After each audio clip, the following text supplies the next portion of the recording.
bukan menggelar sejadah tapi masang status.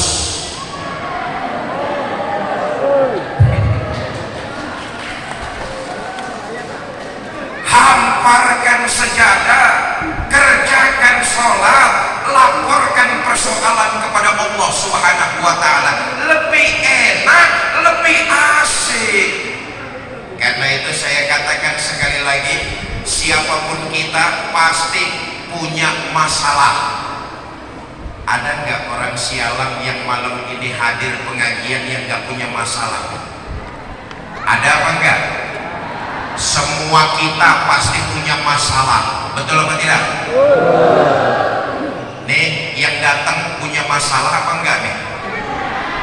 Kelihatan muka-muka bermasalah ini semua. Karena itu hamparkan sajadah, dirikan sholat, mohon kepada Allah Subhanahu wa ta'ala jalan keluarnya. Itu baru orang beriman. Bapak Ibu saudara-saudara, nah ibadah yang paling utama diantaranya adalah ibadah sholat.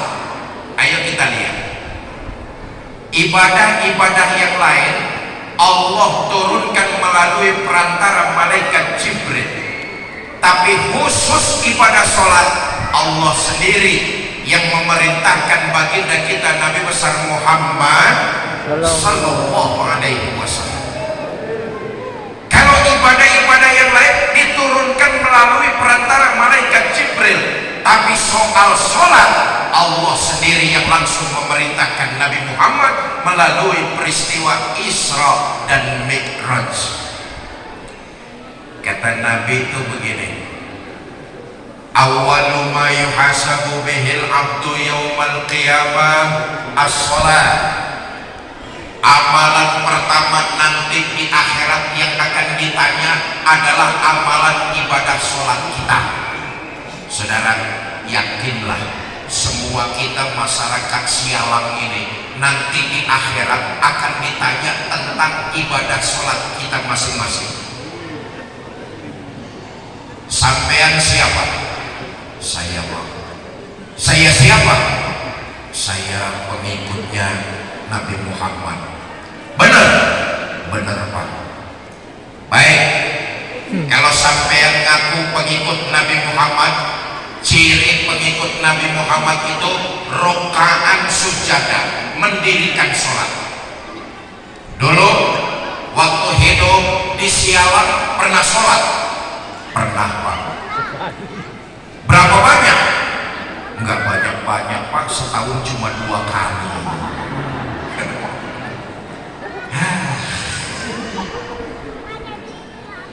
Bapak Ibu saudara-saudara, ayolah kita renungkan. Sehari semalam Allah memberi kita waktu 24 jam. Betul atau tidak?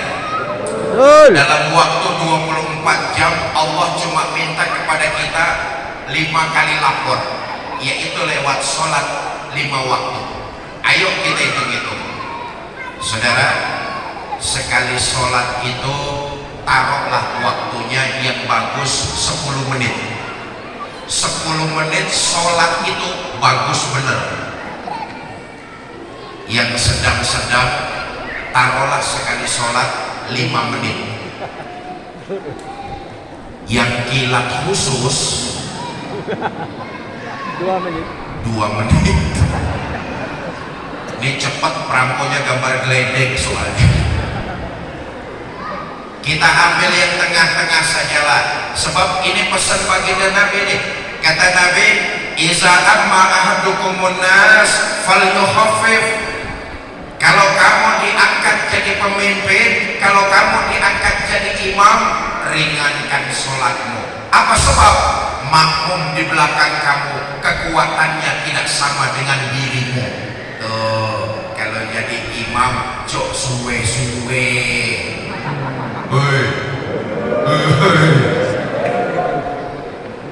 Makmum di belakang kita kekuatannya tidak sama.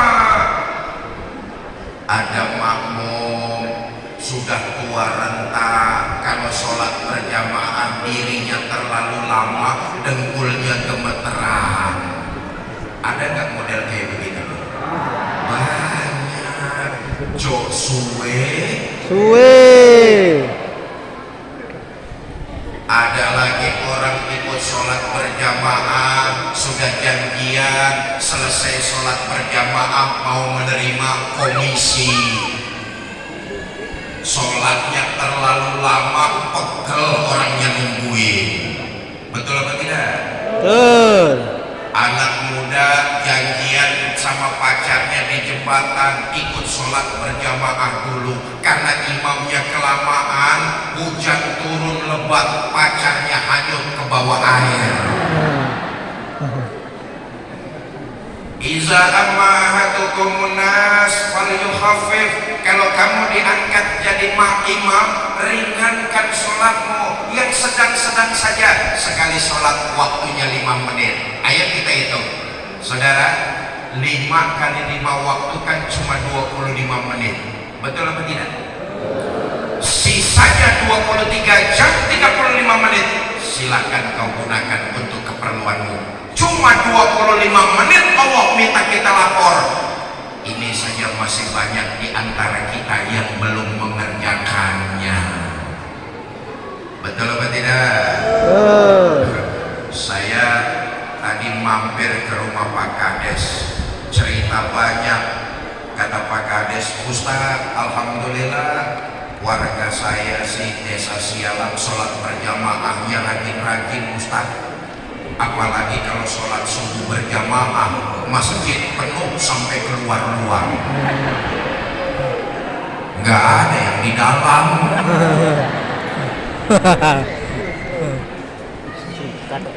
Bapak Ibu saudara-saudara, lihatlah ketika kita selesai melaksanakan ibadah sholat, hati ini menjadi tenang, tentram, nyaman. Apa sebab? Totalitas penghambaan kita kepada Allah Subhanahu wa Ta'ala. Hati merasa tenang, tentram, dan nyaman. Kita bisa lebih siap menghadapi berbagai macam masalah, ujian, dan cobaan. Karena itu saya titip pesan, kalau punya masalah, kalau punya ujian, kalau ada cobaan, berbagai macam persoalan yang kita hadapi, janganlah bikin status, tapi kita laporkan persoalan kepada Allah melalui ibadah yang utama, yaitu ibadah sholat. Ya Bu, Bu, Bu.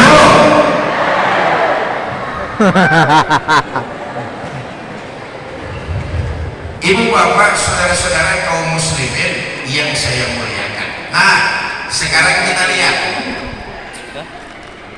orang yang sholatnya baik, rukun dan syaratnya dikerjakan, dilakukan dengan tumak nina, sholatnya akan baik, tampak dalam kehidupan bermasyarakat. Orang yang seperti itu bermasyarakatnya akan lebih baik. Saya ulangi, orang yang sholatnya baik, maka akan kelihatan dalam kehidupan bermasyarakat dia akan jadi pribadi yang bermanfaat, baik, dan menebarkan nilai-nilai kebaikan. Maaf, faktanya masih banyak di antara kita yang dalam mengerjakan ibadah sholat hanya terjebak menggugurkan kewajiban. Akibatnya kita bergaul dengan masyarakat, tidak mengamalkan nilai-nilai sholat. Kok bisa begitu? Karena kita mengerjakan sholat hanya sekedar menggugurkan kewajiban. Makanya saudara jangan heran kalau ada orang sholatnya rajin tapi sama tetangga pelotot-pelototan.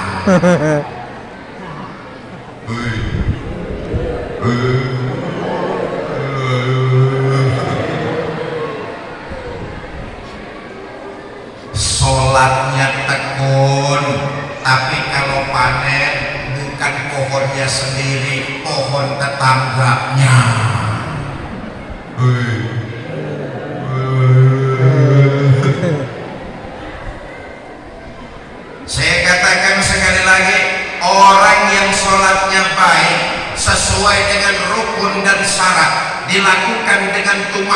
sempurna, maka lihatlah dalam pergaulan bermasyarakat, ia akan jadi orang yang bermanfaat, menebarkan nilai-nilai kebaikan kepada sesamanya. Siapa contoh kita? Tidak lain baginda Nabi besar Muhammad Sallallahu alaihi wasallam. Saudara, Nabi itu sholatnya paling sempurna. Nabi itu sholatnya paling khusyuk. Nabi itu sholatnya luar biasa. Tapi lihatlah, sejarah mencatat dalam kehidupan bermasyarakat, Nabi menebarkan nilai-nilai yang bermanfaat, menjadi orang yang paling baik. Sholatnya membentuk kepribadian. Orang yang sholatnya rajin di tengah masyarakat akan menebarkan nilai kebaikan. Nggak perlu pilih kasih, nggak perlu pandang bulu. Nah ini dia nih. Maaf, kita ini kalau berbuat baik sering pilih kasih, sering pandang bulu. Ngapain saya bantu sampean? Sampean bukan satu kampung sama saya. Ngapain saya tolongin sampean? Sampean bukan saudara saya. Betul atau tidak? Kita ini kalau mau berbuat baik sering pilih kasih dan pandang bulu.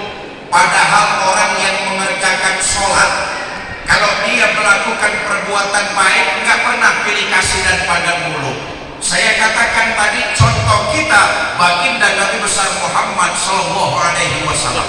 Jangan